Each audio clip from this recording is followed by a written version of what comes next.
नमस्कार, स्वागत है आप सभी का सत्याग्रह में। इस समय हम तीर्थराज प्रयाग में हैं और दिव्य भव्य महाकुंभ पे आधारित आप हमारा कार्यक्रम सत्याग्रह देख रहे हैं। माघ मास की जो पूर्णिमा है वो समाप्त हो चुकी है, लेकिन तीर्थराज प्रयाग में लोगों का आना बदस्तूर अभी जारी है और अत्यधिक संख्या में लोग जो है, ज़्यादा से ज़्यादा संख्या में जो लोग हैं वो इस समय प्रयाग में पहुंच रहे हैं। और 26 फरवरी है जो महाशिवरात्रि का दिन है, जिस दिन कुंभ का समापन होने वाला है। ये देखने में समझ में आ रहा है कि लोगों का आना लगता है कि बदस्तूर ऐसे ही जारी रहेगा और अधिक से अधिक संख्या में लोग आकर के गंगा, यमुना और सरस्वती की धारा में डुबकी लगा रहे हैं। तो आप बने रहें हमारे साथ इस विशेष कार्यक्रम में और देखें महाकुंभ 2025 की ये विशेष रिपोर्ट। नमस्कार।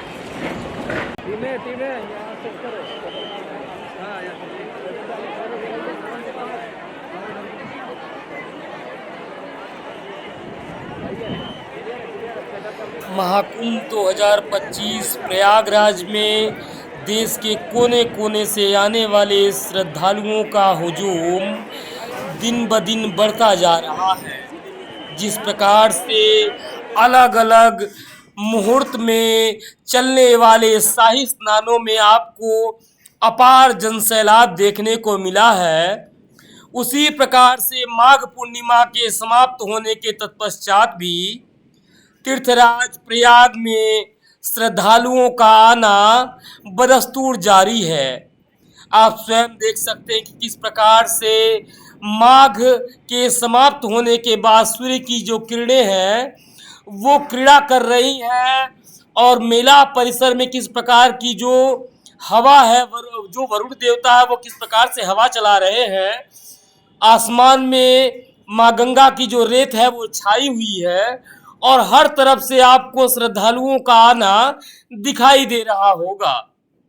हम प्रयास कर रहे हैं कि देश विदेश से आने वाले श्रद्धालुओं का कुछ ओपिनियन आप तक पहुंचाएं, आपको बताएं कि संत महात्माओं के द्वारा बह रही सरस्वती की धारा से लोग अपने जीवन को किस प्रकार से कृतार्थ कर रहे हैं। हम आपको बताने के लिए प्रतिबद्ध है कि महाकुंभ 2025 विश्व के लिए सनातन संस्कृति का संदेश बन चुका है और अलग अलग देश से आने वाले जो सैलानी हैं वो यहाँ आकर के तीर्थ में महात्माओं से ज्ञान प्राप्त कर रहे हैं। जिस प्रकार धीरे धीरे कुंभ अपने समापन की ओर बढ़ रहा है, वहीं अलग अलग जगहों से आने वाले लोग जो है वो लंगर में किस प्रकार से प्रसाद प्राप्त कर रहे हैं, यह भारी भीड़ देख करके आपको समझ में आ रहा होगा। हालांकि धीरे धीरे तीर्थराज प्रयाग में जो संत महात्मा है, जो ऋषि हैं, वो अपने अपने गंतव्य की तरफ अब प्रस्थान कर रहे हैं और जो बड़े बड़े पांडाल हैं वो अब खाली हो रहे हैं।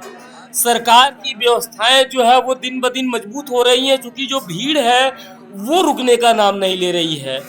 एनडीआरएफ, पीएससी और जो अलग अलग अर्धसैनिक बलों की टुकड़ियां हैं वो इस समय तीर्थराज प्रयाग में काम कर रही हैं। और मौनी अमावस्या की भगदड़ के बाद जिस प्रकार से प्रशासन ने यहाँ पे अपनी व्यवस्था को कसा है, वह एक विशेष इसलिए है चूंकि यात्री जो है वो बहुत संतुष्ट दिखाई दे रहे हैं सरकारी व्यवस्थाओं से। हम भी ग्राउंड जीरो पे आकर के लोगों का ओपिनियन पोल रिकॉर्ड कर रहे हैं और जानने का प्रयास कर रहे हैं कि इस तीर्थ में, इस महाकुंभ में खास क्या है, खास सनातन संस्कृति में क्या है और वेद और पुराणों में वर्णित तीर्थराज प्रयाग की महिमा के बारे में संत महात्माओं और मनीषियों का क्या कहना है। तीर्थ में आकर के अपने भाग्य की भूरी भूरी प्रशंसा करने वाले श्रद्धालु देश विदेश में जाकर के महाकुंभ का प्रचार प्रसार कर रहे हैं और भगवा सनातन संस्कृति को ओढ़े हुए जो साधु संत महात्मा यहाँ पे प्रयाग में कल्पवास करते हुए बसे हुए हैं, उनकी छठा भी न्यारी है। अगर बात करें दुकानदारों की तो अलग अलग चूड़ी। दिल्ली से आया हुआ हूँ। एक बात बताइए कि आप अभी महाकुंभ 2025 में आए हुए हैं और पांटून ब्रिज को पार करते हुए जा रहे हैं, कैसा लग रहा है आपको? महाकुंभ के बारे में क्या कहना चाहेंगे? महाकुंभ देखिए ऐसा है कि एक अद्भुत नज़ारा है, अपने आप में एक अलग सा एहसास है। मतलब पूरे देश से लोग आए हुए हैं, देश विदेश से लोग यहाँ पे आए हुए हैं। तो हर तरह के लोग हैं जो महाकुंभ में आए हुए हैं और भारत में कुंभ मेले के आयोजन को लेकर के बहुत सारी कहानियां प्रचलित हैं। कहा जाता है कि देवताओं और असुरों ने मिलकर के अमृत के लिए समुद्र मंथन किया, जिसके फलस्वरूप समुद्र से अमृत प्राप्त हुआ। कहते हैं कि गरुड़ जी महाराज उस अमृत कलश को लेकर के भागे और उसी कुंभ यानी घड़े से छलकी हुई 4 बूंदे पृथ्वी के 4 स्थानों पे पड़ी, जहां जहां महाकुंभ आयोजित किया जाता है। इनमें नासिक, उज्जैन, प्रयागराज और हरिद्वार विशेष है। तब से ही यहाँ कुंभ मेले का आयोजन प्रारंभ हुआ। यह चारों स्थान आदिदेव महादेव के अलग अलग स्वरूपों के लिए प्रसिद्ध है।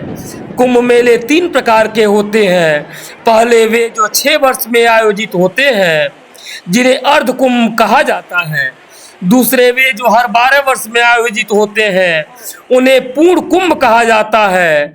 और तीसरा यानी महाकुंभ हर 144 वर्ष में आयोजित होता है, जो इस वर्ष 13 जनवरी से 2024 से प्रारंभ हुआ और 26 फरवरी यानी महाशिवरात्रि तक आयोजित रहेगा।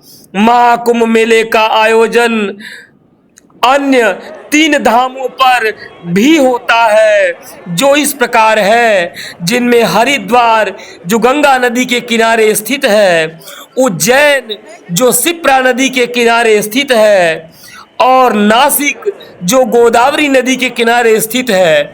इन जगहों पे भी प्रयागराज के अलावा महाकुंभ आयोजित किए जाते हैं।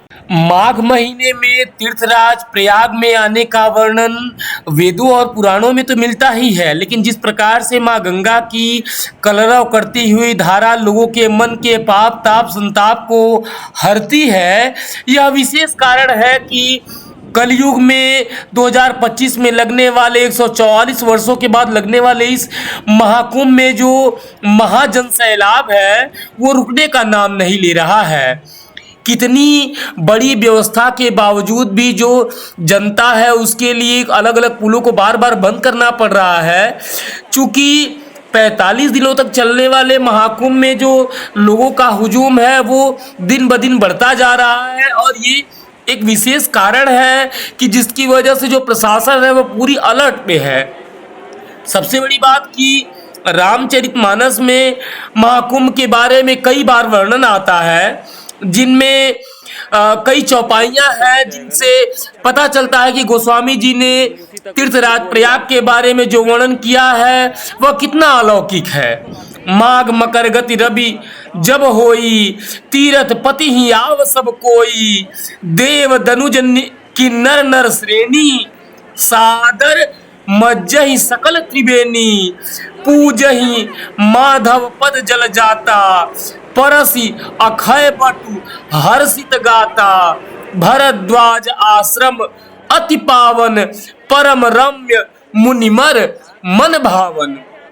कहते हैं कि माघ महीने में जब सूर्य मकर राशि में प्रवेश होता है, तब लोग तीर्थराज प्रयाग में आते हैं।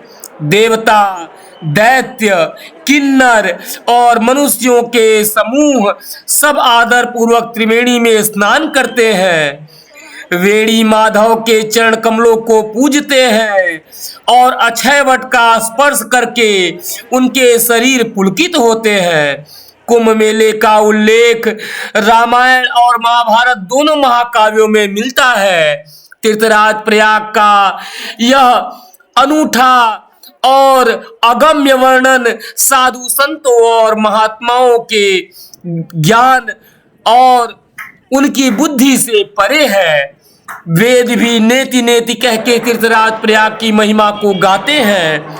सबसे बड़ी बात कि सभी तीर्थों में जो तीर्थराज प्रयाग है उनका श्रेष्ठ उन्हें श्रेष्ठ बताया गया है, और यही कारण है कि देश के कोने कोने से जो लोग हैं वो करीब 10 किलोमीटर 12 किलोमीटर दूर तक पैदल चल रहे हैं। जो यात्रा की जो व्यवस्था बनाई गई है वहां से उतरने के बाद भी जो लोगों की थकान है वो गंगा स्नान के बाद समाप्त हो जा रही है और चेहरे पे एक खुशी जो है वो साफ तौर पे देखी जा सकती है कि लोग प्रसन्न हैं और हर हर महादेव राम राम का जयकारा करके वो आगे बढ़ रहे हैं। और आप स्वयं देखिए कि जो भगवान सूर्य है वो उनकी किरणें अभी निकली हुई है, जो धूप है वो बहुत तेज है, लेकिन उसके पश्चात भी जो लोग हैं वो सड़कों पे निकले हुए हैं, रास्ते भरे हुए हैं, जो चौराहे हैं वो पूरी तरीके से अभी जो जनसैलाब से जो है भरा हुआ है। लेकिन प्रयाग में दिन रात एक बराबर दिखाई दे रहे हैं और सरकार पूरी